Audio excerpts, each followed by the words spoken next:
This video will show you how to put thread on a bobbin using the Bernina sewing machine. Let's take a look at our Bernina sewing machine. Today we're going to do a couple of things that are really important. You need to make sure you know how to do these. First of all, we're going to learn how to thread the sewing machine. There are 4 steps in the process, and the first one is going to be to take our bobbin, this little thing right here, and you're going to have to put some thread on it. When you go to the store and purchase thread, it's on a spool like this. Remember we said we were going to get all-purpose thread. You have to take this thread and wind it onto your bobbin so that the two will match when you're working on a project. The sewing machine will do that for you. So I'm going to show you how to set your machine up so you can do that. What I want you to do, first of all, is to take your spool of thread and unwind about that much on your spool. Do that right now. Then I want you to look at the end of your spool. If the paper is torn off, you'll see there's a whole lot of holes. You need to find the center hole of the spool, and you're going to put it on the spool pin, which is in the back of this brand of machine. I'm going to flip this around so you can see. All right, it's right here. So we're going to put the thread on the spool pin like this, and just do it with me as you see it done. The next thing you're going to do, and I'm going to come back around to the front, is you're going to locate a little silver knob right here. It's right above the take-up lever, okay? The purpose of this is only for winding bobbins. So you're going to take that piece of thread you were dealing with behind, you're going to wrap it around that little silver knob and draw it across the top of your machine. All right, can everybody see that?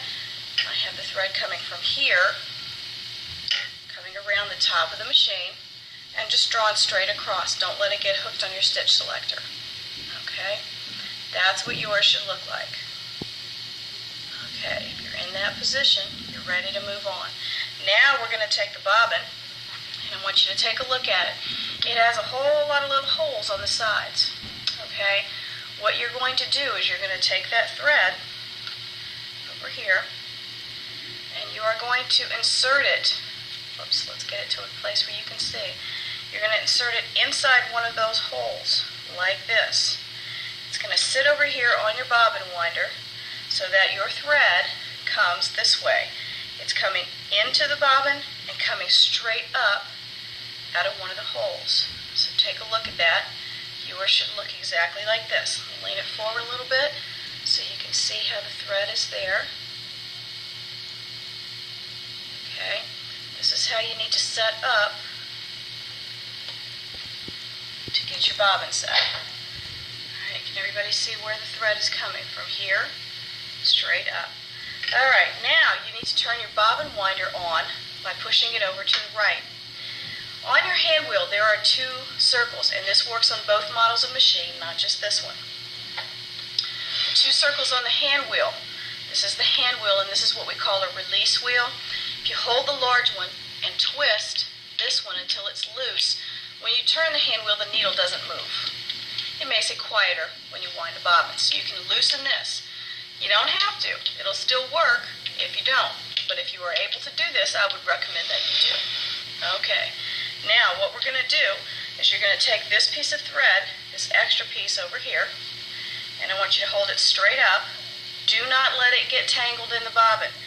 Now you're going to step on your foot pedal. Okay, and while you do that, the machine is winding the thread nice and evenly, up and down, up and down. Get a little bit of thread on there. I want you to stop and take a pair of scissors and cut off that extra piece. You don't want it get stuck in there. Keep winding your bobbin until you're only about halfway full. Do not overfill these bobbins. And the needle doesn't move if you take that release wheel and you undo it. Once you have thread on your bobbin, you're going to take your scissors, just lift up your thread, and you're going to cut it. Okay? You can take your bobbin off of the bobbin winder, and now you have a bobbin with thread on it ready to use. So that's step number 1, getting your bobbin ready. The next thing to do is to thread the top part of your sewing machine.